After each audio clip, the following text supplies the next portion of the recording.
میرے لورز بھی ہیں، میرے ہیٹرز بھی ہیں. یہ عزت اللہ کی طرف سے ہے. کسی کی ذلت ہے تو وہ اللہ کی طرف سے ہے. ان کے لیے ضرورت ہے کہ نوک نوک کہ ہم نے جو کچھ بھگتنا تھا، جو کچھ بیڈ ٹائم جو بھی ہم نے دیکھنا تھا وہ دیکھ چکے ہیں.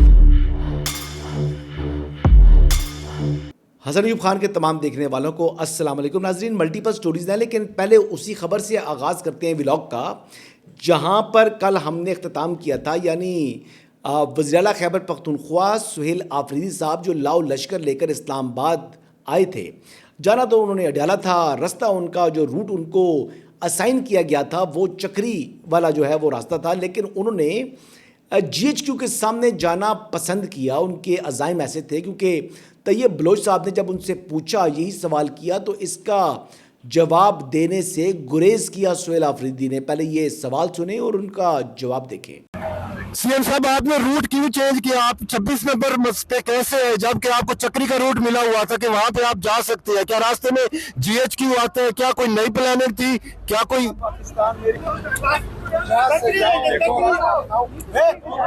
اب یہ صورتحال ہے جی سہیل آفریدی صاحب کی. اور پھر اس کے بعد یعنی لوگوں کو ذلیل و خوار کر دیا انہوں نے.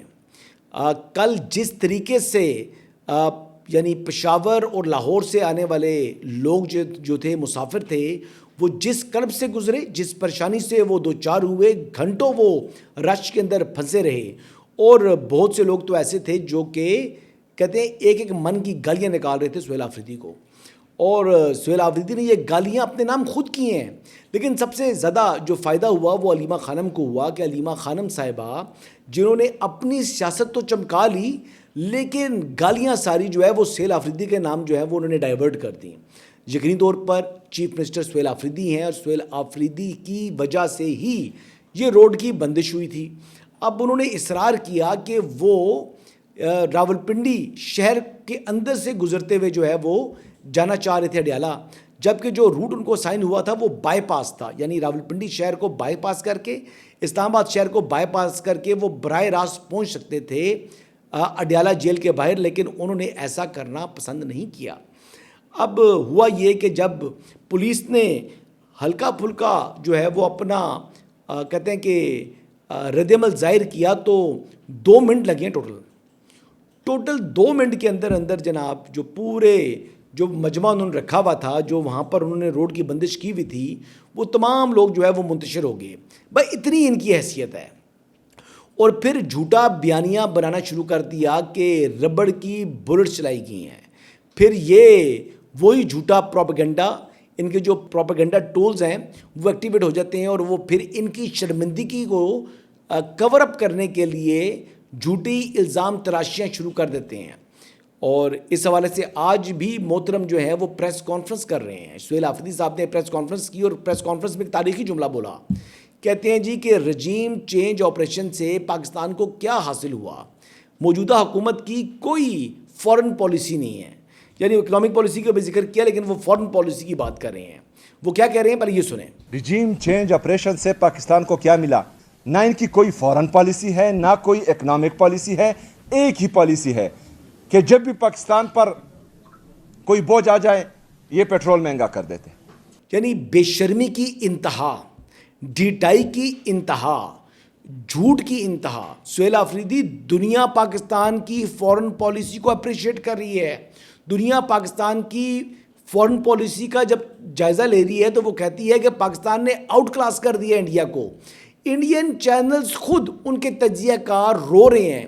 وہ کہتے ہیں کہ اگر کسی نے فورن پالیسی سیکھنی ہو تو پاکستان سے سیکھو. عاصم منیر کی ملٹی ڈپلومیسی کا ذکر ہو رہا ہے. دنیا تو پریز کر رہی ہے، لیکن یہ جھوٹا شخص جو جھوٹ کے سہارے اپنی ساری جو ہے سیاسی بیانیاں بنانے کی کوشش کرتا ہے، اس نے یہ کہہ دیا جی کہ پاکستان کی کوئی فورن پالیسی نہیں ہے. سبحان اللہ. تو یہ وہی بات ہے جیسے انہوں نے علامہ اقبال کے شعر کے ساتھ جو کچھ کیا تھا، وہ جتنا درست شعر تھا اتنی درست ان کی یہ بات ہے. لپٹنا پلٹنا. لپٹنا پلٹنا کون سا شعر ہے علامہ اقبال کا؟ اچھا، یہ وہی شخص ہے جو کہتا ہے کہ مساجد میں سیکورٹی فورسز کتے باندھتے ہیں. پھر وہ کتے کون سی مسجد میں باندھے گئے، کب کے یہ واقعات ہیں، کتنے واقعات ہیں، آج تک کوئی تفصیل نہیں آئی. میں متعدد ویلاگز کے اندر یہ سوال اٹھا چکا ہوں. سہیل آفریدی بتاؤ تو صحیح نا. اچھا، میں نے آپ کو کل کہا تھا کہ یہ امید کا اظہار کیا تھا کہ شاید یہ 126 دن کا جو دھرنا تھا عمران احمد نیازی کا اس کے ریکارڈ کو برابر کرے گا. لیکن میری جو توقع تھی وہ میں نے غلط آدمی سے توقع لگا لی تھی.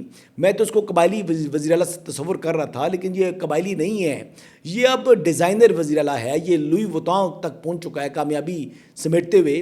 اب لوئی وٹان کے یہ جوتے پہنتے ہیں. تو لوئی وٹان کے جوتے پہننے والا بندہ کہاں جناب یہ آپ سمجھیں کہ وہ یہ کام کرے گا, وہ کام جو کہ جس میں اس کو تکلیف ہو سکے. اچھا کل جناب تھوڑی سی شعبدے بازیاں کی انہوں نے اور اس کے بعد جناب بھاگے, اور آج اپنی ہی شرمندگی کو چھپانے کے لیے ایک پریس کانفرنس بھی رکھ دی فالو اپ کے دور کے اوپر. بھائی 26 نومبر کو علی مین گنڈا پور نے کچھ تو رجسٹ کیا تھا یار. تم تو اس قابل بھی نہیں ہو. تم تو علی مین بھاگتا ہے, تم تو علی مین سے بھی زیادہ تیز بھاگنے والے ثابت ہو چکے ہو. علی مین تو پھر بھی کچھ اسپائن شو کی تھی, آپ تو مکمل ہی فارغ ہیں. بہرحال جی یہ ٹوٹل اوقات ہے پاکستان تحریک انصاف کے وزیر اعلیٰ صاحب کی, اور ان سے آپ اسی بات کی توقع کر سکتے ہیں. ویسے فیصل کریم کنڈی صاحب نے یہ بات درست کی ہے کہ تحریک انصاف کی 2 حکومتیں ہونی چاہیے. ایک حکومت جا کے بیٹھ جائے اڈیالہ کے باہر, اور دوسری حکومت جو ہے وہ خیبر پختونخوا کے اندر موجود ہوتے ہوئے گورننس کے اوپر توجہ دے. تو میں اس کے حوالے سے کہوں گا کہ جو عشق عمران میں مبتلا یہ سہیل آفریدی صاحب ہیں, ان کو اڈیالہ کا چارج دے دیتے ہیں, یعنی اڈیالہ کی حکومت دے دیتے ہیں, اور شفیع جان صاحب کو ان کو خیبر پختونخوا کا وزیر اعلیٰ بنا کر جو ہے وہاں بٹھا دیتے ہیں, کیونکہ میرے تو ویسے بھی وہ فیوریٹ ہیں. میں پہلے بھی ایک دفعہ کہہ چکا ہوں, اور ان کے عزائم بھی ہیں. ابھی تو وہ دیکھیں نا مشیر تھے, مشیر سے وہ وزیر بنے, اور وزیر کے بعد اب وزیر اعلیٰ تک کی وہ کامیابی سمیٹنا چاہیں گے. میں سہیل آفریدی صاحب سے متعلق یہ بات کرنا چاہ رہا ہوں کہ جس وجہ سے انہوں نے پشاور اور لاہور سے آنے والے تمام مسافروں کو پریشان کیا, وہ شخص اس وقت عدالت سے سزا یافتہ مجرم ہے, وہ کنوکٹ ہے. اس کو ایک عدالت نے چور اور ایک عدالت نے کرپٹ شخص قرار دیا ہے, یعنی نیب عدالت نے اس کو کرپٹ شخص قرار دیا ہے. ایک کرپٹ شخص کے لیے, ایک کنوکٹ کے لیے, ایک مجرم کے لیے انہوں نے جناب ہزاروں کی تعداد میں مسافروں کو ذلیل و رسوا کیا ہے. تو بات یہ ہے کہ سہیل آفریدی صاحب آپ کا لیڈر چور ہے. اچھا آپ کا لیڈر بھی چور ہے, یہ علیمہ خانم کا جو بھائی ہے وہ بھی چور ہے, اور جو قاسم کے پاپا ہیں وہ بھی چور ہیں. تو جب چور ہے, اس چور کے لیے پوری دنیا کو کیوں مصیبت میں ڈالتے ہیں آپ؟ تو یہ چوری نہ کرتے تو آج اڈیالہ جیل کے اندر نہ ہوتے. اب یہ کرپشن کی ہے, چوری کی ہے, تو آپ بھگتو. تو میں تو یہ کہوں گا کہ آپ نے شاہی خاندان سے, سعودی شاہی خاندان سے ملنے والی جو گراف والی گھڑی تھی خانہ کعبہ والی, وہ آپ نے بیچ دی ہے. تو وہ آپ نے پہلے بیچی, اور پھر اس کی رقم سے جو توشہ خانہ میں رقم جمع کرائی ہے, تو قاسم کے پاپا, سہیل آفریدی کے لیڈر اور علیمہ خانم کے جو بھائی ہیں وہ شاہی چور ہیں. تو یہ بات یاد رکھیں, جو شخص شاہی چور ہے اس کے لیے عوام کو تکلیف مت دیں. بہرحال جی آگے بڑھتے ہیں. 190 ملین پاؤنڈ کیس کے اندر جو عمران احمد نیازی صاحب ہیں, ان کو ایک لاسٹ وارننگ مل گئی ان کے وکیل کو, سلمان صفدر صاحب کو. آج انہوں نے بیماری کا بہانہ بنا کر انہوں نے سماعت سے یعنی رائے فرار اختیار کیا. یہ وہی وکیل صاحب ہیں جو یہ متعدد دعوے کرتے تھے کہ یہ 10 منٹ کا کیس ہے. وہ 10 منٹ کا کیس جو ہے وہ عدالت موقع دیتی ہے, اور اب عدالت کے سامنے پیش نہیں ہو رہے, اب بھاگنے کے چکر میں ہیں. بہرحال جی انہوں نے عدالت نے ان کو کہا جی کہ ورنہ پھر قانون اپنا راستہ خود تلاش کرے گا. تو یہ بڑی واضح طور پر ڈائریکشنز آ چکی ہیں اسلام آباد ہائی کورٹ کی ڈی بی کی, جس کی سربراہی خود چیف جسٹس سرفراز محمد ڈوگر صاحب کر رہے ہیں. آگے بڑھتے ہیں جی. اگلی خبر یہ ہے کہ سلمان اکرم راجہ صاحب اور انتظار حیدر پنچوتا صاحب, ان کی ملاقات ہوئی ہے جی چیف جسٹس یحییٰ آفریدی سے, اور انہوں نے یقین دہانی کرائی ہے کہ جو میڈیکل رپورٹ سے متعلق, ان کی صحت اور ملاقات سے متعلق جو مقدمات ہیں, ان کو عید کی چھٹیوں کے بعد سماعت کے لیے مقرر کر دیا جائے گا. اب یہ ملاقات کرنے کے بعد ان کی خواہش یہی تھی کہ عمران خان صاحب کے مقدمات جو ہیں وہ سپریم کورٹ میں سماعت کے لیے مقرر ہو جائیں. تو سوال بنیادی یہی ہے جی کہ پاکستان تحریک انصاف کا پورا فوکس جو ہے وہ عمران خان صاحب سے شروع ہوتا ہے اور وہیں پر ہی وہ ختم ہو جاتا ہے. عوام کی فلاح, عوامی مسائل, عوام کے معاملات کے حوالے سے کوئی ان کا لینا دینا نہیں ہے. خود کو خود ہی حقیقی عوامی جماعت قرار دیتے ہیں, عوام کی نمائندہ جماعت قرار دیتے ہیں, لیکن عوام سے متعلق ان کے جو خیالات ہیں وہ سب کے سامنے آ چکے ہیں. اچھا جی ایک خبر اور یہ ہے کہ پنکی والا معاملہ جو ہے, انمول عرف پنکی, تو لاء منسٹر نے آج ایوان میں کھڑے ہو کر بات کی ہے جی کہ یہ ضروری نہیں ہے کہ جج صاحب نے بھی کہا ہے کہ میڈیا کے اوپر جو ہے وہ ملزمان کو عدالت سے پہلے میڈیا کے سامنے لے جایا جاتا ہے اور وہ پھر وہاں پر باتیں کرتے ہیں، ان کو عدالت لے کر آئیں اور پولیس کو روکا ہے۔ اس حوالے سے یہ بھی کہہ رہے تھے اعظم نذیر تارڑ صاحب کہ وہ بات کریں گے آئی جی سندھ کے ساتھ، پہلے ان کی گفتگو سنیں۔ آج ہم یہ بھی ہدایت کریں گے سر آئی جی کو کہ سر یہ جو ملزم کو لے کے آنا اور کورٹ میں پیش کرنا اور ریمانڈ لینا ہوتا ہے، یہ کوئی ٹیلی وائز ہونا ضروری نہیں ہوتا، یہ کچھ ایڈمنسٹریٹو ایکشنز ہیں، اور بالکل ٹھیک بات ہے کہ تحقیق کے بغیر اگر اس طرح کے شوشے باہر نکلیں گے تو پتہ نہیں اور کتنے سارے لوگ ڈیمیج ہوں گے، تو انہیں وہ پورے میجرز لینے چاہیے، اور اس میں کوئی کسی قسم کی اظہار آزادی رائے پہ قدغن آنے کی بات نہیں ہے کہ اسے کوائٹلی لایا جائے کورٹ میں، کارڈنڈ ایریا میں لایا جائے، وہ پیش ہو، جو بات ہونی ہے عدالت میں ہو، بند کمرے میں، اور اسے لے جایا جائے۔ اب یہ انمول اور پنکی والا معاملہ ہے، اس کے حوالے سے راجہ پرویز اشرف صاحب ان کے اوپر جو لگے الزامات ہیں اس متعلق اپنے جو گریوینس ہے اس کا اظہار کیا ہے۔